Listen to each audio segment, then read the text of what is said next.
VR high school ఘన చరిత్ర కలిగిన విఆర్ కళాశాల అనేక సంవత్సరాలుగా విద్యార్థులు లేక ఈ యొక్క విఆర్ హై స్కూల్ దీనావస్థలో ఉంటే ఆ దీనావస్థలో ఉన్న విఆర్ హై స్కూల్ని చదువుల తల్లి కళల స్వర్గంగా మార్చేందుకు రాష్ట్ర మంత్రివర్యులు పొంగూరు నారాయణ గారు తనకున్నటువంటి వ్యక్తిగత పరిచయాలతో వారి సొంతంగా అన్ని ఆలోచనలు చేసి వారి కుమార్తెని ఇక్కడ పెట్టి నిజంగా విఆర్ హై స్కూల్ రేపటి రోజున లోకేష్ గారు ప్రారంభిస్తున్నారు.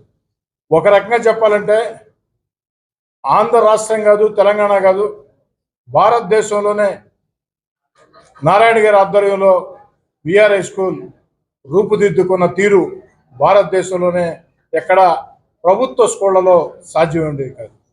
ఈరోజు దేశంలో ఎంతోమంది లక్షల కోట్ల వేల కోట్ల కోటీశ్వరులు ఉన్నారు. కానీ వారెవరికి సాధ్యం కాని పని సాధ్యం చేసి చూపించిన పొంగూరు నారాయణ గారిని రాజకీయాలకు అతీతంగా అందరూ కూడా మనస్ఫూర్తిగా అభినందించాల్సిన అవసరం ఎంతైనా ఉంది. చదువుల తల్లి కళల స్వర్గంగా తీర్చిదిద్దారు. ఈ యొక్క విఆర్ హై స్కూల్తో ఎంతోమందికి అనుబంధం ఉంది, నాకు కూడా అనుబంధం ఉంది. 3 సంవత్సరాలు విఆర్ హై స్కూల్, 5 ఏళ్ళు విఆర్ కళాశాల ఇక్కడ చదువుకున్నటువంటి విద్యార్థులు. నిజంగా దీన్ని చూసినప్పుడు చాలామంది చెప్తూ ఉన్నారు, సరే నారాయణ గారి ఆలోచన విధానం తెలుసు కాబట్టి